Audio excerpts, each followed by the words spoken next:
Hello student, welcome back our YouTube channel science beta. তো প্রিয় ছাত্রছাত্রীরা, আজকে আমি তোমাদের সঙ্গে ক্লাস 12 ফিজিক্সের তড়িৎ ক্ষেত্র বা ইলেকট্রিক ফিল্ড এই চ্যাপ্টারের এমসিকিউ প্রশ্নের সমাধান নিয়ে আলোচনা করব। অলরেডি আমি দেখলাম তোমাদের 1 থেকে 4 নম্বর পার্ট আপলোড করে দিই। সেখানে 1 থেকে 39 নম্বর কোশ্চেন যে এমসিকিউ কোশ্চেন ছিল তোমাদের ছায়া প্রকাশনের বই থেকে, সেগুলো ব্যাখ্যা সহকারে সমাধান করা আছে। যারা দেখোনি অবশ্যই দেখে নেবেন, লিঙ্ক এই ভিডিও ডিসক্রিপশনে দেওয়া থাকবে। ওকে, আজকে এই তড়িৎ ক্ষেত্র চ্যাপ্টারের 5 নম্বর পার্টেতে যে এমসিকিউ প্রশ্ন আছে 40 নম্বর এমসিকিউ প্রশ্ন থেকে রেস্ট পর্যন্ত আমি করে দেওয়ার চেষ্টা করব, এবং যেই সমস্ত এমসিকিউ প্রশ্ন আজকে সমাধান করব সেই সমস্ত প্রশ্নের ব্যাখ্যা সহকারে, কেন উত্তরটা আসলে সেরকম ব্যাখ্যা সহকারে এবং সহজভাবে তোমাদের সামনে বোঝানোর চেষ্টা করবো। সেই জন্য ভিডিওটি কোথাও স্কিপ না করে প্রথম থেকে একদম শেষ পর্যন্ত দেখবে। আর যদি চ্যানেলে নতুন থাকো অবশ্যই সায়েন্স বিটা চ্যানেল সাবস্ক্রাইব করবে এবং পাশে থাকা বেল আইকন প্রেস করবে। ভিডিওতে একটা লাইক দেবে আর বন্ধুদের সঙ্গে বেশি করে শেয়ার করবে। তা দেখে নাও প্রথম কোশ্চেনটা, 40 নম্বর কোশ্চেনটা কি বলছে। কে তড়িৎ ভেদ্যতা সম্পন্ন মাধ্যমে আর ব্যাসার্ধের ও সিগমা আধানের তলমাত্রিক ঘনত্ব বিশিষ্ট একটি গোলকের নিকটস্থ বিন্দুতে ক্ষেত্র পাওয়ালের মান হলো option A 4 pi sigma by K, option B 2 pi sigma by K, option C pi sigma by K R, option D pi sigma by 2 K R. খুবই সহজ দেখানো কোশ্চেনটা আছে। কোশ্চেন নাম্বার 40 অপশানগুলো লিখছি। তার আগে বলছি কোশ্চেনটা কি বলতে চেয়েছি। অর্থাৎ যদি আর ব্যাসার্ধে একটা গোলক থাকে, কোনো পরিবাহী গোলক থাকে, তার নিকটতম কোনো একটা নিকটতম বিন্দুতে তড়িৎ ক্ষেত্র পাবলের মান কত হবে। তাহলে এখানে আমরা কিভাবে নির্ণয় করেছিলাম, এখানে একটা পিল বক্স কল্পনা করেছিলাম, তাই না? এখানে একটা আমরা পিল বক্স কল্পনা করে এখানে আমরা ইলেকট্রিক ফিল্ড বের করেছিলাম এবং এসআইতে বের করেছিলাম। এসআইতে ইলেকট্রিক ফিল্ড কী ছিল, equal to sigma by epsilon, যদি এটা বায়ু মাধ্যম না হয়। তাহলে এখানে ইলেকট্রিক ফিল্ড বের করতে এখানে যে অপশান দিয়েছে সেটা সিজিএসএ, তা সেটা সিজিএসএ কত হবে সেটা বের করবো। তার আগে অপশানগুলো লিখে রাখি। অপশানগুলো কি বলেছে, 4 pi sigma by K, option B 2 pi sigma by K, option C দেখুন pi sigma by K R, pi sigma by K R, option ডিটা কি বলছে দেখে নাও, পাই সিগমা বাই 2 কে আর। তাহলে কোনটা সঠিক হবে দেখে নাও। নর্মালি আমরা কি বুঝি যে সিজিএস আর এস এর মধ্যে ডিফারেন্সটা কি, যে 1/4 পাই এপসিলন নট। যদি আমরা এসআই লিখি, এটা লিখে দেখুন, যদি আমরা নর্মালি ইলেকট্রিক ফিল্ড লিখি ইকুয়াল টু এসআই পদ্ধতিতে equal to 1/4 pi epsilon naught, যদি এয়ার মিডিয়াম বা বায়ু মাধ্যম থাকে 1/4 pi epsilon naught Q by R square, তাই না? এটা। আর সিজিএস হলে কি হয়, সিজিএস সিস্টেমে কি হয়, equal to Q by R square. CGS system and air medium অর্থাৎ বায়ু মাধ্যমে এবং সিজিএস পদ্ধতি হলে 1/4 পাই এপসিলন নটটা কি হয়ে যায়, 1 হয়ে যায়। আর যখন এসআই আসবে তখন এটা থাকবে। অর্থাৎ এসআই এবং সিজিএস এর কারণে এই চেঞ্জিংটা হয়। তার মানে আমি বলতে পারি 1/4 পাই এপসিলন নট এসআইতে এটা হবে, এবং সিজিএস এর মান কত হবে, সিজিএস এর মান কত হবে, এটা 1 হয়ে যাবে। ওকে, এবার দেখে নাও, যদি আমরা বলেছে কি কে মাধ্যম আছে, এখানে যদি কে তড়িৎ ভেদ্যতা সম্পন্ন, কোশ্চেন দেখে কি বলছে, কে তড়িৎ ভেদ্যতা সম্পন্ন মাধ্যমে আর ব্যাসার্ধের ও সিগমা আধানের তলমাত্রিক ঘনত্ব বিশিষ্ট, অর্থাৎ এখানে বায়ু মাধ্যম নয়, কে মাধ্যম আছে। তাহলে এখানে হবে কি, আমার এপসিলনটা চেঞ্জ হয়ে যাবে। তাহলে 1/4 পাই এপসিলন ইকুয়াল টু হয়ে যাবে কত দেখে নাও, 1/কে। কারণ যখনই এপসিলন নট যখনই বায়ু মাধ্যম হবে, এটা হচ্ছে বায়ু মাধ্যমের জন্য, বায়ু মাধ্যম। ওকে, সিজিএস এসআই, এটা হচ্ছে এসআই, এটা হচ্ছে সিজিএস, এটা সিজিএস এসআই। দেখুন এটা বায়ু মাধ্যম না, যে কোনো মাধ্যম, সেই জন্য এপসিলন নট দিইনি, এপসিলন দিয়েছি। তাহলে 1/4 পাই এপসিলন ইকুয়াল টু 1/কে, এটা সিজিএস আর এসআই এর মধ্যে সম্পর্ক। তাহলে বা বলতে পারি কি 1/এপসিলন ইকুয়াল টু 4 পাই বাই কে। দেখে না, তাহলে এই চেঞ্জিংটা, এই রূপান্তরগুলো করবে যখনই এসআই থেকে সিজিএসে কনভার্ট করবে, তখন এইটা 1/এপসিলনকে 4 পাই কে করবে। বা নর্মালি এইটাও করতে পারো বা এইটাও করতে পারো। তাহলে এখানটায় আমি এই জন্য করলাম যে 1/এপসিলনের আমি মান বসাবো। তাহলে এখান থেকে কী পাবো দেখে নাও, তাহলে ই ইকুয়াল টু 1/এপসিলন ইন্টু সিগমা। তাহলে 1/এপসিলন নট সি এর 1/এপসিলনের সিজিএসের মান কত আছে, 4 পাই বাই কে। তাহলে 4 pi by K into sigma, তাহলে আসছে কত, 4 পাই সিগমা বাই কে। এটা হচ্ছে ইলেকট্রিক ফিল্ডের মান আসবে। অর্থাৎ দেখে নাও option A is a right answer. কনসেপ্টটা ভালো করে বোঝার চেষ্টা করো। আমরা জানি কি একটা প্লেন শিট হলে বা একটা প্লেন পাথ হলে আই তো পাথ হলে সেখানে যে ইলেকট্রিক ফিল্ড পেয়ে যাবে সেটা হচ্ছে E equal to sigma by 2 epsilon বা এপসিলন নট। ওকে, এটা আর যদি কোনো পরিবাহী থাকে তার নিকটস্থ কোনো বিন্দুতে হয় সেক্ষেত্রে হয় কি E equal to sigma by epsilon বা এপসিলন নট। এপসিলন নট কখন হবে? যদি বায়ু মাধ্যম হয়, আর যদি এয়ার যে কোনো মাধ্যম হয় তাহলে এপসিলন হয়ে যাবে। এবারে আমরা কি জানি সিজিএস এর ক্ষেত্রে কি হচ্ছে যে এখানে যদি আমরা 1 ধরি 1/4 এপসিলন নট এর মানটা সিজিএস এ 1 হয়ে যায়, আর 1/4 এপসিলন এর মান হচ্ছে 1/k। এটা হচ্ছে বায়ু মাধ্যম, এটা হচ্ছে যে কোনো মাধ্যম বা কে পরাবৈদ্যুক্ত মাধ্যমে আছে। তাহলে আমি যদি এটা কনভার্ট করি 1/ε ইকুয়াল টু কি হচ্ছে 4π/k, সেটা এখানে বসালাম, বসাতে আসছে কি 4π σ/k, অর্থাৎ option A is a right answer. Okay, তো আসলে তোমরা বুঝতে পারছো যেভাবে এখানে সমাধান করলাম এইগুলো ভালো করে খাতায় তোমরা নোট করে রাখবে। ওকে, নেক্সট অ্যাকচুয়ালি আমরা এমসিকিউ কোশ্চেনটা দেখানো কি আছে, আর ব্যাসার্ধের একটি তড়িতায়িত গোলকের আধানের আয়তন ঘনত্ব রো ইকুয়াল টু কে আর, যেখানে আর হচ্ছে কেন্দ্র থেকে গোলকের মধ্যে কোনো বিন্দুর দূরত্ব। ওকে, আর হচ্ছে কেন্দ্র থেকে গোলকের যে কোনো একটা বিন্দুর দূরত্ব, এবং কে ইকুয়াল টু ধ্রুবক। সেক্ষেত্রে গোলকের উপরিপৃষ্ঠে তড়িৎ ক্ষেত্রের মান হলো, অপশানগুলো দেওয়া আছে দেখে নাও।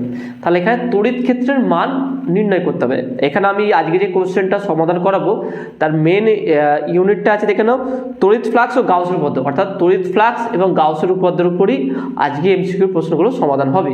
তাহলে এর উপরে এই কোশ্চেনটা মানে এখান দিয়ে আমরা গাউসের উপপাদ্য ব্যবহার করে ইলেকট্রিক ফিল্ডটা নির্ণয় করব। কোশ্চেনটা আরেকবার বলেছি, ভালো করে বুঝে নাও। কোশ্চেনটা কি বলছে, আর ব্যাসার্ধের একটি তড়িতায়িত গোলকের আধানের আয়তন ঘনত্ব রো ইকুয়াল টু কে আর, যেখানে আর হচ্ছে গোলকের কেন্দ্র থেকে যে কোনো একটা বিন্দুর দূরত্ব, আর কে হচ্ছে ধ্রুবক। সেক্ষেত্রে গোলকের উপরিপৃষ্ঠে তড়িৎ ক্ষেত্রের মান হলো, সেটা কত বের করতে হবে, অর্থাৎ একটা গোলকের উপরিপৃষ্ঠে তড়িৎ ক্ষেত্রের মান কত হবে সেটা বের করতে বলেছে। খুবই সহজে বের করা যাবে। দেখো আমি বারবার তোমাদের বলি কোশ্চেনটা কিন্তু ভালো করে তোমাকে বুঝতে হবে। কোশ্চেন যত ডিপে বুঝতে পারবে, যত সহজে বুঝতে পারবে, অ্যান্সারটাও কিন্তু তত ইজিলি হয়ে যাবে। তা দেখে নাও এখানে ইলেকট্রিক ফিল্ডের অপশান মানগুলো কী কী বলেছে দেখে নাও। অপশান এ কী বলেছে 4πk আর টু দি পাওয়ার কত আছে দেখুন, 4/3 epsilon naught. Option B kr/3 epsilon naught, kr/3 epsilon naught. Option সিটা কি বলছে দেখে নাও। অপশান সি হচ্ছে 4πkr by epsilon naught. Option ডিটা কি বলছে দেখে নাও, kr square by 4 epsilon naught, kr² by 4 epsilon naught. Okay, তাহলে এটা কত, এটা দেখো ওয়েস্ট বেঙ্গল জয়েন্টে 2013-তে এই কোশ্চেনটা এসেছিল। তাহলে কোশ্চেনটা খুবই গুরুত্বপূর্ণ আছে। তাহলে বলেছে কি একটা গোলক আছে, এর ব্যাসার্ধ হচ্ছে ক্যাপিটাল আর, এর পৃষ্ঠে ইলেকট্রিক ফিল্ডটা কত হবে বের করতে বলেছে। এবার আমরা গাউসের উপপাদ্য থেকে জানি, কোশ্চেন নাম্বার এটা 42, ওকে 41, কোশ্চেন নাম্বার এটা 40 ছিল, এটা 41। আমরা গাউসের উপপাদ্য অনুযায়ী জানি কি E dot DS equal to Q by epsilon naught. Okay, এটা আমরা জানি। তাহলে এখানে যদি ভাঙি ই ডিএস ইকুয়াল টু, আচ্ছা কিউটাকে আমরা কি করব, কিউটা আমরা জানি কি, যেহেতু গোলক আছে তাহলে আয়তন আমরা জানি কি রো ইকুয়াল টু কি হয়, rho equal to Q by V, তাহলে Q equal to rho V. আবার ভি ইকুয়াল আমরা কি বলতে পারি, V equal to integration 4πr² dr, বা আমরা এটাকে এইভাবে না বলে মানে ডি কিউ, এটাকে চার্জটাকে আমি একটা কাজ করি, এটাকে ইন্টিগ্রেশন ফরম্যাটে লিখছি, কিউ ইকুয়াল রো ভি হয়, তাহলে এটাকে আমি ইন্টিগ্রেশন ফরম্যাটে লিখব, অর্থাৎ Q equal to integration rho DV, okay. তাহলে এখানে যদি বসিয়ে দিই রো ডিভি আমরা করতেই পারি চার্জটাকে 1/ε0 ইন্টিগ্রেশন রো ডিভি, তাহলে বা ই ইকুয়াল টু, তাহলে এর ক্ষেত্রফল কত হবে 4πr² equal to 1/ε0 integration rho এর মান কি কে স্মল আর ডিভি হচ্ছে কি 4πr² dr, 4πr² dr। অর্থাৎ আমি এখানে কি করছি দেখে নাও, এটা একটু এখানে মুছে দিচ্ছি, একটু দেখে নাও, এটা একটু ভালো করে বোঝার চেষ্টা করো। তাহলে এইটা হচ্ছে আমার গোলক, ওকে, যার ব্যাসার্ধ হচ্ছে এখান থেকে কেন্দ্র থেকে আর। তাহলে এখান থেকে কোনো একটা বিন্দু নিলাম যার ব্যাসার্ধ হচ্ছে কি স্মল আর। তাহলে এর ক্ষেত্রফল কত হচ্ছে দেখে নাও। তাহলে এর ক্ষেত্রফল হচ্ছে কি 4πr²। তাহলে এখান থেকে যদি আরেকটু যাই dr পর্যন্ত, তাহলে আয়তন কত হবে 4π। তাহলে আয়তন dv = 4πr² dr। যদি এই এতটুকু আমি বেদ যদি বাড়াই তাহলে কত হচ্ছে, তাহলে 4πr² dr। এখানে r² আর r গুণ করলে কি হচ্ছে, কিউব হয়ে যাচ্ছে। তাহলে 4πr² dr, এইটাই করলাম 4πr² dr। আর রো এর জায়গায় কে আর বসালাম, কারণ এটা গিভেন আছে, রো = kr, কোশ্চেনে গিভেন আছে, ওকে, সেটা বসালাম। এবার এটা কোনো সমাধান করে দেবেন, সমাধান করলে কি আছে, তাহলে বা E = 1/4πε0r²। 4πε0r² করলাম, এখানটা 4π কে বাইরে বের করলাম, 4π কে বাইরে বের করলাম, ইন্টিগ্রেশন r², তাহলে r³ dr। দেখুন এতটুকু বুঝতে পারলে কি, r³ dr করলাম। এইটা হচ্ছে আমার মেন ক্যালকুলেশন, এইটা হচ্ছে আমার মেন ক্যালকুলেশন। এখানে স্টার্ট করছি দেখুন, EDS = q/ε0, এটা আমরা জানি। q = ρdv, এটা আমরা জানি, যেহেতু ρ = q/v। এবার ρ = kr আর dv হচ্ছে 4πr² dr, ওকে, 4πr² dr, সেটা বসালাম। এবার এটাকে নর্মালি ইন্টিগ্রেশন করলাম, ds টোটালটা ক্ষেত্রফল কত হবে 4πr², গাউসিয়ান তল আছে, 4πr² হয়ে যাবে। এবার 4πr² কে নিচে নামালাম, ε0 ছিল, এখানে ε0 হলো 4π কে, এটাকে বাইরে বের করলাম। তাহলে এই r আর r² r³। এবারে ইন্টিগ্রেশন করবো কতটুকু, এটা গোলকের পৃষ্ঠে পর্যন্ত, তাহলে 0 থেকে কেন্দ্র থেকে একদম গোলকের পৃষ্ঠ পর্যন্ত আমরা ইন্টিগ্রেশনটা করব। তাহলে দেখেন এখানে 4π কেটে গেল, তাহলে এখানে আছে কি উপরে দেখেন k/ε0r² ইন্টু এখানে কত দেখেন, যদি ইন্টিগ্রেশন করি r³ যদি ইন্টিগ্রেশন হয় তাহলে r⁴/4 লিমিট হবে কি 0 to r, upper limit minus lower limit. তাহলে এখানে কত হবে দেখেন, k/ε0r² ইন্টু 1/4 ইন্টু r⁴, কারণ এই r এর মান, এই স্মল r এর জায়গায় যে ক্যাপিটাল আর বসায়, আপার লিমিট বসায়, তাহলে r⁴ হবে। তাহলে কাটো দেখি, r² কাটলো, তাহলে কি পাচ্ছি উপরে = দেখে নাও, তাহলে এখানে কত হচ্ছে r², kr², নিচে 4ε0। এই অঙ্কটা কিন্তু খুবই ইন্টারেস্টিং আছে, ভালো করে বোঝার চেষ্টা করো, বিশেষ করে এটা জয়েন্টের নিটের জন্য এগুলো খুব গুরুত্বপূর্ণ। তাহলে kr² 4ε0, তাহলে অপশান দেখে নাও, option D is a right answer. আর একবার ভালো করে বুঝিয়ে দিচ্ছি দেখে নাও। তো আমরা এখানে কি বলছি, ইলেকট্রিক ফিল্ড বের করতে পারি, যেখানে রোটা kr বলে দিয়েছে। তাহলে গাউসের উপপাদ্য প্রয়োগ করে ইলেকট্রিক ফিল্ড কীভাবে বের করো, আমরা জানি কি E.ds হলে q/ε0, তাহলে E চলে গেলে ds এর ইন্টিগ্রেশন করলে 4πr², ওকে, যেহেতু ক্যাপিটাল হচ্ছে এই গোলকের ব্যাসার্ধ। কিউটাকে আমরা ρdv করতে পারি, কারণ ρ = q/v, তাহলে q = ρv, ρdv করেছি, ওকে।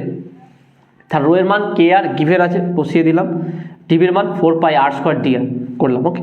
এবার ধ্রুবকগুলো বাইরে বের করে এটাকে ইন্টিগ্রেশন করলাম। ইন্টিগ্রেশন কত দেখা হবে 0 to একদম ভূপৃষ্ঠ, মানে অর্থাৎ গোলকের পৃষ্ঠ পর্যন্ত, কেন্দ্র থেকে পৃষ্ঠ পর্যন্ত, ওকে। এটা হলো ইন্টিগ্রেশন করে যেটা থাকবে সেটাই হবে, সেটাই ক্যালকুলেশন করলে দেখবে আসছে kr²/4ε0, অর্থাৎ option D is a right answer, okay. তো আসলে তোমরা বুঝতে পেরেছো। নেক্সট কোশ্চেন দেখো, কোশ্চেন নাম্বার 42, 42 নম্বর কোশ্চেনে দেখে নাও। কোশ্চেনটা খুবই ইন্টারেস্টিং আছে। কোশ্চেনে কী বলছে দেখে নাও, কোনো তলের সঙ্গে জড়িত তড়িৎ ফ্লাক্স সর্বাধিক হয় যদি ওই তলের অবিলম্বের সঙ্গে বলরেখা কোণ হয়। বলরেখা কোণ মানে কত ডিগ্রি কোণ হলে তড়িৎ ফ্লাক্স ম্যাক্সিমাম হবে। খুবই ইজি কোশ্চেন, দেখে নাও। এই কোশ্চেনটা খুবই সহজ আছে, দেখে নাও। আগে আমরা অপশানটা লিখে নিই, অপশানটা কী বলে দিয়েছে। Question number 42, option A 0 degree, option বিটা কী হচ্ছে 45 degree 90 degree, 45 degree, option C 90 degree, তারপরে দেখে নাও option D 135 degree, option D 135 degree. তাহলে কত ডিগ্রি ইলেকট্রিক ফিল্ড আর যে সারফেস যে তল আছে তাদের মধ্যে যে কোণটা, অর্থাৎ এই দিলাম হচ্ছে ডিএস এর ডাইরেকশন আর এখানে হচ্ছে কি ইলেকট্রিক ফিল্ডের ডাইরেকশন। তাহলে এদের মধ্যে কোণ কত ডিগ্রি হলে ইলেকট্রিক ফ্লাক্স ম্যাক্সিমাম হবে। তাহলে ইলেকট্রিক ফ্লাক্সের সমীকরণ জানতে হবে। আমরা জানি কি phi equal to E dot DS, যদি D phi E dot DS, okay, D phi equal to E dot DS. তাহলে এখানে দেখে নাও, তাহলে এখানে যদি আমরা বসাই ই ডিএস কস থিটা, তাহলে এই ফ্লাক্সটা ম্যাক্সিমাম কখন হবে যেন কস থিটাটা 1 হয়ে যাবে। সিম্পল হিসাব, flux E dot D phi maximum কখন হবে যখন ই ডিএস হবে শুধু, বা ইএস হবে, অর্থাৎ কস থিটা যখন 1 হয়ে যাবে। কস থিটা 1 হলে তখন ফ্লাক্স ম্যাক্সিমাম হবে, অর্থাৎ থিটা ইকুয়াল টু 0 ডিগ্রি। কস 0 তে 1, তাহলে এখানে right answer is option A. Option A is a right answer, অর্থাৎ 0 ডিগ্রি যদি হয় তবে ইলেকট্রিক ফ্লাক্সটা কী হবে ম্যাক্সিমাম হবে। ওকে, তো আসলে তোমরা বুঝতে পেরেছো। নেক্সট কোশ্চেন নাম্বার 43, 43 নম্বর কোশ্চেনটা দেখো কি বলছে। আর ব্যাসার্ধের একটি বৃত্তাকার প্লেটকে ই প্রাবল্যের একটি সুষম তড়িৎ ক্ষেত্রের সঙ্গে সমান্তরালভাবে ধরা হলো। বৃত্তাকার প্লেটটির সঙ্গে জড়িত বলরেখা হলো, মানে কি বলছে দেখে নাও, প্লেটটির সঙ্গে জড়িত বলরেখা হলো কোনটা হবে দেখো, অর্থাৎ বলরেখা বলতে এখানে ফ্লাক্স, ইলেকট্রিক ফ্লাক্সটা কত হবে সেইটাই বের করতে হবে। খুবই সহজ, যখনই বলরেখা এখানে বলবে তোমাকে তখনই মনে ভেবে নেবে এটা যে আমার ফ্লাক্সের কথা বলছি, ইলেকট্রিক ফ্লাক্সের কথা। অপশানগুলো কি কি দিয়েছে সেই অপশানগুলো আমি তোমাদের লিখে দিচ্ছি, দেখে নাও এখানটায়।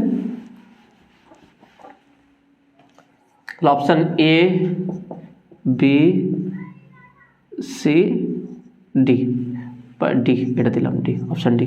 কী কী বলেছে দেখো, 0 বা এটা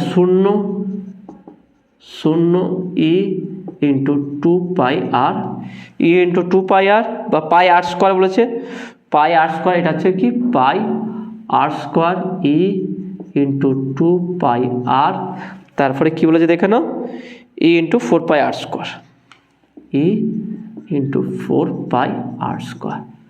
কোশ্চেন নাম্বার এটা কত দেখুন, কোশ্চেন নাম্বার 43 নম্বর কোশ্চেনটা আর আমি বলছি দেখো কি বলেছে দেখো, আর ব্যাসার্ধের একটি বৃত্তাকার প্লেটকে ই প্রাবল্যের একটি সুষম তড়িৎ ক্ষেত্রের সঙ্গে সমান্তরালভাবে রেখেছে। অর্থাৎ এখানে প্লেট আছে, এর সঙ্গে সমান্তরাল ইলেকট্রিক ফিল্ড আছে। তাহলে ইলেকট্রিক ফিল্ড কোন দিকে আছে, এই দিক বরাবর। এবার এটা যেহেতু ক্ষেত্রফল, তাহলে এই ক্ষেত্রফলের মুখ কোন দিকে হবে, এই দিক বরাবর। তাহলে এই দিক বরাবর হচ্ছে ডিএস বা এস, আর এই ইলেকট্রিক ফিল্ড। তাহলে ফ্লাক্স কত হবে, বা ডি ফাই, ফ্লাক্স কত হবে ই, বা আমি যদি দিই ই ডিএস কস থিটা। এদের মধ্যেকার অ্যাঙ্গেল কত, 90 ডিগ্রি। তাহলে কত হচ্ছে দেখে নাও ই ডিএস কস 90, কস 90 মান 0। তাহলে ডি ফাইটা কী হবে, ফ্লাক্সটা কত হবে 0 হবে, অর্থাৎ 0। Option A is right answer, 0 হবে দেখো না। প্লেটের সঙ্গে সমান্তরাল বলেছে, তাহলে প্লেটের সঙ্গে যদি সমান্তরাল হয় তাহলে এই প্লেটের ক্ষেত্রফলটা কোন দিকে হবে, উপর দিকে। ইলেকট্রিক ফিল্ড আছে এই দিকে, তাহলে মধ্যেকার কোণ, এদের মধ্যবর্তী কোণ কত, 90 ডিগ্রি। তাহলে ফ্লাক্সটা কত হয়ে যাবে, 0 হয়ে যাবে। তাহলে এটা অবশ্যই option A is a right answer, 0 হবে। ওকে, নেক্সট কোশ্চেন 44 নম্বর কোশ্চেনটা দেখো না কি বলছে। তড়িৎ ফ্লাক্সের একক কোনটি, 4টে অপশান দিয়েছে, এর মধ্যে কোনটি তড়িৎ ফ্লাক্সের একক। Option A volt per metre, option B volt metre, option C volt metre square, option D volt per metre square. কোনটা সঠিক হবে দেখে না, খুবই সহজ, একদম খুবই সহজ কোশ্চেন দিয়েছে এটা। এই কোশ্চেনটা খুবই ইজি আছে দেখে নাও। তাহলে যদি আমি এখানে দেখাই তোমাদের কোশ্চেন নাম্বার 44, অপশান এটা কি বলছে দেখে নাও, volt into metre -1। Option B কি বলছে দেখে নাও, ভোল্ট মিটার। অপশান সিটা কি বলছে, volt into metre square. Option D volt into metre -2। কার একক বলছে দেখে নাও, তড়িৎ ফ্লাক্সের একক কোনটি। তা তড়িৎ ফ্লাক্স হচ্ছে কি phi equal to E into S, তাই না, ই ইন্টু এস। ই এর ক্ষেত্রফল কি, মানে ই এর একক কি, যদি আমরা ইলেকট্রিক ফিল্ডের এসআই একক লিখি সেটা কি ভোল্ট পার মিটার ইন্টু ক্ষেত্রফল একক কি মিটার স্কোয়ার। তাহলে মিটার মিটার কাটবে, তাহলে ভোল্ট ইন্টু মিটার, অর্থাৎ অপশান বি। তাহলে এখানে right answer is option B. Option B is a right answer, volt into metre. Okay, তো আসলে তোমরা বুঝতে পারছো। Next question, question number 45, 45 number question. এই কোশ্চেনটাও খুব সহজ আছে। কোশ্চেনটা কী বলছে দেখে নাও, 1 কুলম ধনাত্মক আধান থেকে নির্গত বলরেখার সংখ্যা কত হবে? খুবই সহজ, দেখে নাও। এটা একদম গাউস সূত্রের যে ফর্মুলাটা আছে, বেসিক ফর্মুলাটাই হয়ে যাবে। এটা ফর্মুলাতে বসিয়ে দিলেই অ্যান্সার চলে আসবে। তাহলে দেখে নাও কী বলছে এটা, কোশ্চেন নাম্বার কত, 45 কি বলছে দেখে নাও, 1 কুলম 1 কুলম ধনাত্মক আধান থেকে নির্গত বলরেখার সংখ্যা কত? তাহলে কিউ ইকুয়াল টু কত বলেছে, 1 কুলম। অপশানগুলো দেখে নাও। অপশান এ বলছে 9 × 10⁻⁹। অপশান বি বলছে দেখে নাও 8.854 × 10⁻⁻12। অপশান সিটা কি বলছে দেখে নাও 1/8.854 × 10⁻⁻12। অপশান ডিটা কত বলছে দেখে নাও, ইনফাইনাইট। তাহলে কীভাবে বের করতে দেখো, ফ্লাক্স কী বের করতে বলছে, ফ্লাক্স, তাই তো। তো এখানে বলছে কি নির্গত বলরেখার সংখ্যা মানে হচ্ছে ফ্লাক্স বের করতে হচ্ছে। আমরা জানি কি phi equal to close integration E dot DS, এটা। আবার আমরা জানি কি close line surface integration E dot DS equal to গাউসের সূত্র অনুযায়ী Q/ε0। তাহলে অতএব বলতে পারি কি phi flux equal to Q/ε0। তাহলে কিউ এর মান কত দেখে নাও 1, তাহলে 1/ε0, আর ε0 এর মান কত 1/8.854 × 10⁻⁻12, এটা। তাহলে কোনটা হচ্ছে দেখে নাও, option C is a right answer. একদম ইজি। এইটা হচ্ছে ফ্লাক্স, তাহলে ফ্লাক্স যদি তাহলে এটার সঙ্গে সমান হচ্ছে ফ্লাক্সটা Q/ε0। তাহলে কিউ এর মান 1 হয়ে গেল, 1/ε0, ε0 এর মান হচ্ছে কি 8.854 × 10⁻⁻12। ওকে, তো আসলে তোমরা বুঝতে পেরেছো। নেক্সট কোশ্চেন দেখে নাও। কোশ্চেন নাম্বার 46 নম্বর কোশ্চেনটা কি বলছে দেখে নাও, এল মিটার বাহুবিশিষ্ট একটি বর্গাকার পাত কাগজের তলে অবস্থিত। কাগজের তল বরাবর ক্রিয়াশীল একটি সুষম তড়িৎ ক্ষেত্র ই বর্গাকার পাতের নিম্নার্ধে সীমাবদ্ধ। ওকে, তলটির সঙ্গে জড়িত ফ্লাক্স এর এসআই একক কী হবে? সহজ হিসাব দেখে নাও, ছবি দেওয়াই আছে, একদম সহজ উত্তর দেখে নাও। এবং এই কনসেপ্টে যে 43 নম্বর যে কোশ্চেন আমরা সলভ করলাম 43, এই কনসেপ্টেই অ্যাকচুয়ালি এই কোশ্চেনটা সলভ হয়ে যাবে। দেখে নাও কী হবে, দেখে নাও ছবিটা দেখলেই তোমরা বুঝতে পেরে যাবে। কোশ্চেন নাম্বার 46, তাহলে কী বলছে কোশ্চেন, ছবিটা কেমন আছে দেখে নাও। বর্গাকার পাত আছে একটা,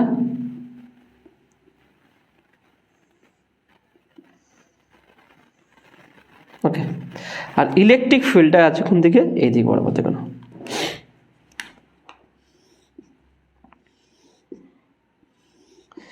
ইলেকট্রিক ফিল্ডের ডাইরেকশন হচ্ছে এইদিকে, এইদিকে হচ্ছে কি ইলেকট্রিক ফিল্ড। ওকে, এখানে কি বলেছে দেখো না, বের করতে হবে ফ্লাক্স কত। অপশানগুলো আমি লিখে ফেলি আগে। অপশান এ কি হচ্ছে 0, অপশান বি কি বলছে দেখেন EL স্কোয়ার।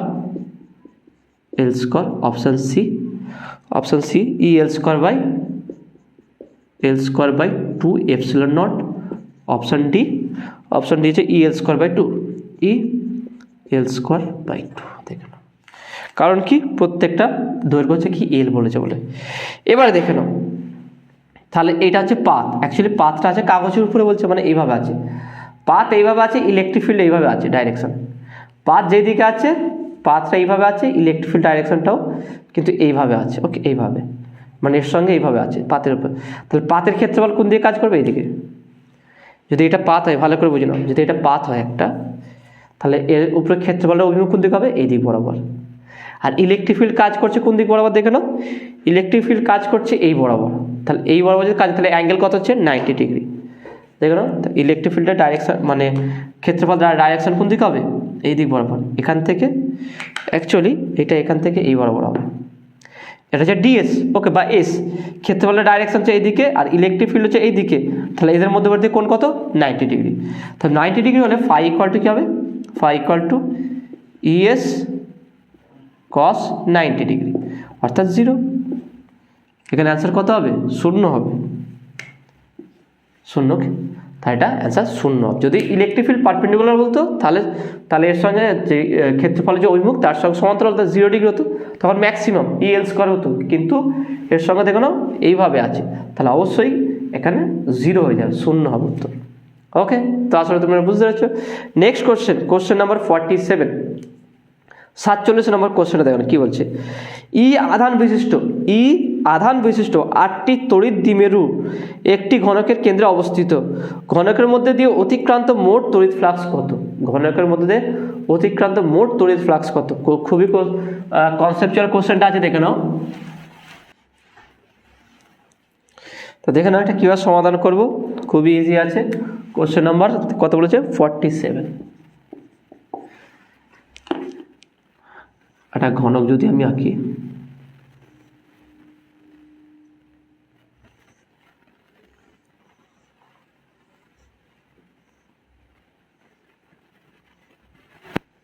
তাহলে এই কেন্দ্রেতে একটা আধান আছে, যদি কেন্দ্রেতে কিউ পরিমাণ যদি আধান থাকে, তাহলে এর জন্য তড়িৎ ফ্লাক্স কত হবে?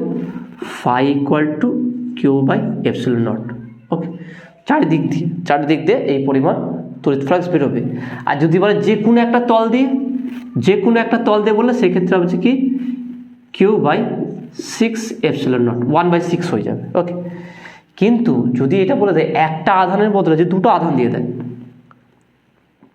তাহলে আমি এখানে ছবিটা আবার আঁকছি, দেখে নাও।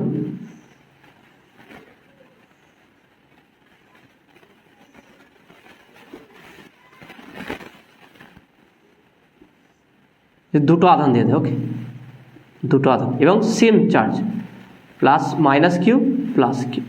সেক্ষেত্রে কী হবে দেখে নাও। আগে আমি অপশানটা লিখি, এখানে অপশানগুলো কী কী বলেছে দেখে নাও। অপশান এ, প্রথম অপশানটা দেখে নাও কী বলেছে। এখানে প্রথম অপশানটা কী বলছে দেখে নাও। অপশান এ বলছে 8E by epsilon naught. Option বিটা কী বলছে? 16E by epsilon naught. Option C কী বলছে দেখে নাও? E by epsilon naught. Option D বলছে কি 0। ওকে, 0। তাহলে কোনটা হবে দেখে নাও। তাহলে যদি একটা দ্বিমেরু থাকে, এখানে দেখে নাও, যদি একটা দ্বিমেরু থাকে, অর্থাৎ আমরা জানি কি তড়িৎ ফ্লাক্স E ডট ডিএস, তাই না? এটা তো তড়িৎ ফ্লাক্স ছিল। Phi equal to Q by epsilon naught. Net charge Q, net দিলাম মানে net charge inside the cube. Okay, কিউবের ভিতরে মোট চার্জ কত হচ্ছে এখানে দেখে নাও। কিউবের ভিতরে মোট চার্জ শুধু কিউব আছে, সেই জন্য আমরা ফ্লাক্স পেয়েছি কিউ বাই এপসিলন নট। এক্ষেত্রে এই ঘনকের মধ্যে মোট চার্জ কত হচ্ছে দেখে নাও, মাইনাস কিউ প্লাস কিউ, তাহলে কী হচ্ছে? 0 হয়ে যাবে। নেট চার্জ কি 0, অর্থাৎ মাইনাস কিউ প্লাস কিউ, তাহলে কাটাকুটি কী হয়ে যাবে? 0 হয়ে যাবে। তাহলে একটা যদি আমরা একটা প্রত্যেকটা দ্বিমেরুর ক্ষেত্রে জানি কি সমান এবং বিপরীত আধান থাকে, তাহলে এখানে 8টা দ্বিমেরু, 8টা যদি এরকম দ্বিমেরু থাকে, তারা পরস্পর কী করবে? একে অপরকে ক্যান্সেল আউট করে দেবে। অর্থাৎ দেখো না, 8টা যদি তড়িৎ দ্বিমেরু হয়, তার 4টে নেগেটিভ চার্জ হবে আর 4টে পজিটিভ চার্জ হবে, তারা একে অপরে কি নিউট্রাল করে 0 হয়ে যাবে। তাহলে নেট চার্জ 0। তাহলে 8টা দ্বিমেরু, ভালো করে দেখ কোশ্চেনে বলেছে কি ই আধান বিশিষ্ট 8টি দ্বিমেরুকে, 8টি তড়িৎ দ্বিমেরু একটি ঘনকের কেন্দ্রে রাখা হবে। তাহলে 8টি তড়িৎ দ্বিমেরুকে যদি ঘনকের কেন্দ্রে রাখা হয়, সেখানে কিউ এন ইটি নেট চার্জ কত হয়ে যাবে? -4Q প্লাস 4Q, তাহলে 0 হয়ে যাবে। Net charge 0। তাহলে নেট চার্জ 0 হয়ে গেলে ফাই ইকুয়াল টু কি হয়ে যাবে? 0 বাই এপসিলন নট। তাহলে ফাই ইকুয়াল টু 0। তাহলে ভালো করে বুঝবে, তাহলে এখানে মোট চার্জ কী হয়ে যাবে? 0 হয়ে যাবে, নেট চার্জ 0। তাহলে এখানে রাইট অ্যান্সার ইজ অপশান, দেখে নাও, option D. Option D is a right answer, 0 হয়ে যাবে। ওকে, 8টা, 4টে, 2টো বা 1টা দ্বিমেরু থাকলে, অর্থাৎ সমান এবং বিপরীত আধান দুটো যদি থাকে, তার জন্য আর কোনো ফ্লাক্স থাকবে না, 0 হয়ে যাবে সেক্ষেত্রে। ওকে, নেক্সট কোশ্চেন নাম্বার 48। এই কোশ্চেনে কি বলছে দেখে নাও, একটি বদ্ধতলে অন্তর্মুখী তড়িৎ ফ্লাক্স এবং বহির্মুখী তড়িৎ ফ্লাক্স যথাক্রমে φ1 এবং φ2 হলে তলের অভ্যন্তরে তড়িৎ আধান কত হবে? তলের অভ্যন্তরে তড়িৎ আধান কত হবে? অপশনগুলো দেখে নাও কি কি বলেছে। কোশ্চেন নাম্বার 48 অপশন এ বলছে দেখে নাও কি φ1 মাইনাস φ2 ইন্টু কত আছে দেখো না এপসিলন নট। অপশন বিটা কি বলছে দেখো φ2 minus φ1 into epsilon naught. Option C কি বলছে φ1 প্লাস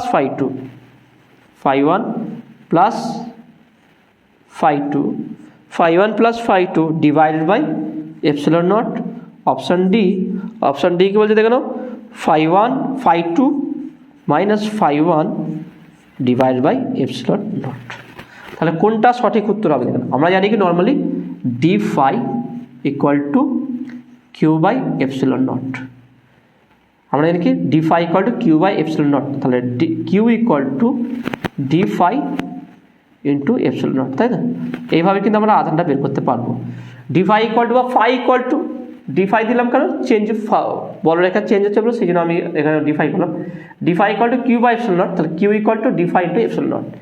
এবারে এখানে দেখে নাও কোনো একটা ক্ষেত্রতে দেখে নাও, কনসেপ্টটা একটু বুঝে নাও ভালো করে।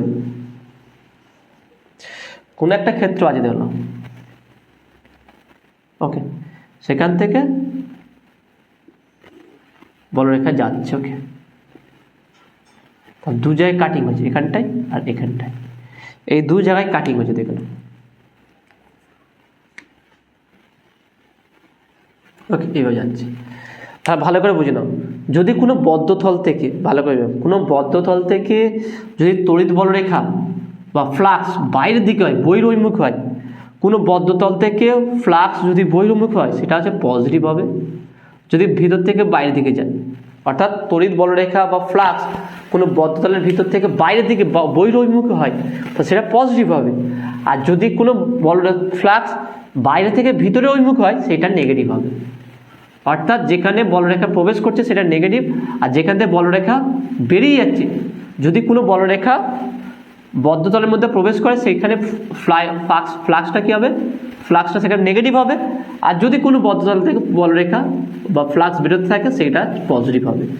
এবারে এখানে কোশ্চেনটা কী বলেছে দেখো, এখানে বলেছে কি একটি বদ্ধতলের অন্তর্মুখী তড়িৎ ফ্লাক্স অর্থাৎ অন্তর্মুখী বলতে কি ভিতরের দিকে যাচ্ছে, এবং দেখে নাও অন্তর্মুখী তড়িৎ ফ্লাক্স এবং বহির্মুখী তড়িৎ ফ্লাক্স যথাক্রমে φ1 ও φ2।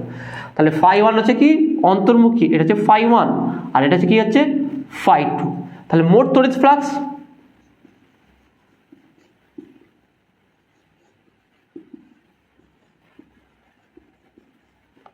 কি হবে, সেটা φ1 নেগেটিভ হবে, φ2 পজিটিভ হবে, তাহলে φ2 মাইনাস φ1, এটাকে d5 ধরলাম। তাহলে বলতে পারি কি Q equal to φ2 minus φ1 into epsilon naught. তা দেখে নাও এখানে যে অপশানটা হবে, অপশান হচ্ছে দেখে নাও কোন অপশানটা রাইট হচ্ছে, option B is a right answer.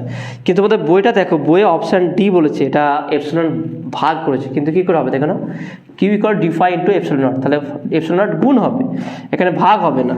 তাহলে যে ভাগ দিয়ে যে এগুলো তো হবেই না, দেখে নাও এখানে এই অপশানগুলো হবেই না, তাহলে এই দুটোর মধ্যে একটা হবে φ2 মাইনাস φ1 ইন্টু এপসিলন নট, তাহলে option B is a right answer. Okay, তো আসলে তুমি এটা বুঝতে পেরেছো। নেক্সট কোশ্চেন দেখে নাও, নেক্সট কোশ্চেন হচ্ছে কি কোশ্চেন নাম্বার 49 নম্বর কোশ্চেনটা কি বলছে দেখে নাও, ঘনকোণ একটি প্রাকৃতিক রাশি যা অপশান এ একমাত্রিক, অপশান বি দ্বিমাত্রিক, অপশান সি ত্রিমাত্রিক, অপশান ডি যে কোনো মাত্রিক। তাহলে ঘনকোণ বা সলিড অ্যাঙ্গেল সর্বদা 3D, নর্মাল আমরা যে করি রেডিয়ান যেগুলো ওটা 2D হয়, তাহলে এখানে অবশ্যই হবে কি অপশান সি ত্রিমাত্রিক বা 3D। ওকে, নেক্সট কোশ্চেন দেখো না, কোশ্চেন নাম্বার 50 নম্বর কোশ্চেনটা কি বলছে, চিত্র 2.108 ছবিটা দেখে নাও, ছবিটা আমি তোমাদের দেখিয়ে দিচ্ছি।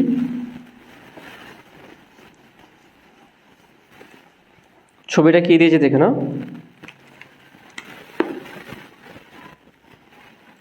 কোশ্চেন নাম্বার 50 নম্বর কোশ্চেন।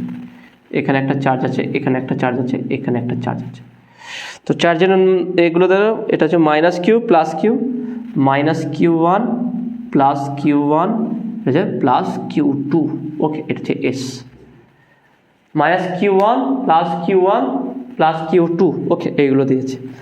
এবার কোশ্চেনটা দেখো, কোশ্চেনে কি বলছে, এস হচ্ছে কি, এস হলো কি একটি গাউসিয়ান তল।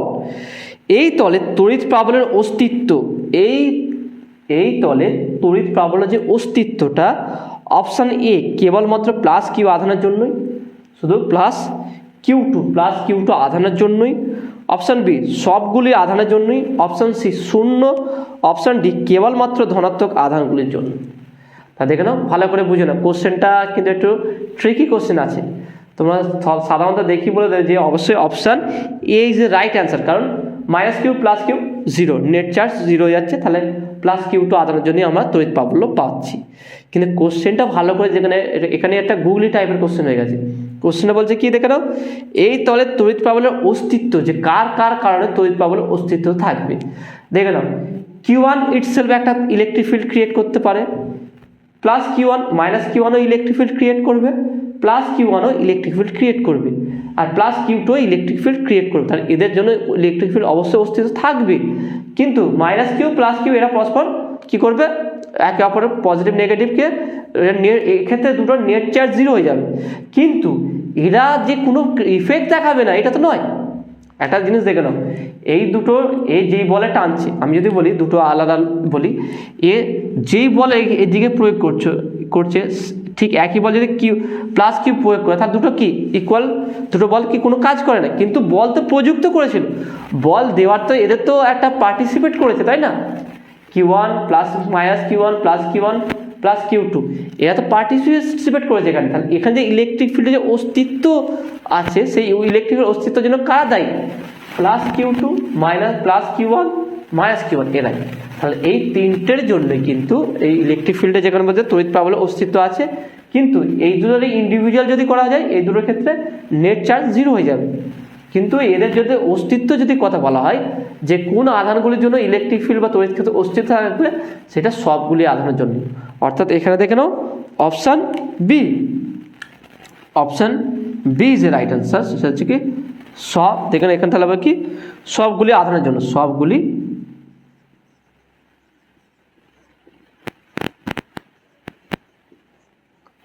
আধানের জন্য, সবগুলি আধানের জন্য তড়িৎ ক্ষেত্র প্রাবল্যের অস্তিত্ব থাকবে।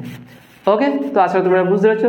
তা দেখে নাও, আজকে আমি তোমাদের 40 থেকে 50 নম্বর পর্যন্ত এমসিকিউ, 10টা এমসিকিউ আলোচনা করলাম। ব্যাখ্যা সহকারে কেমন লাগলো তোমাদের, সেটা অবশ্যই তোমরা কমেন্টে জানাবে।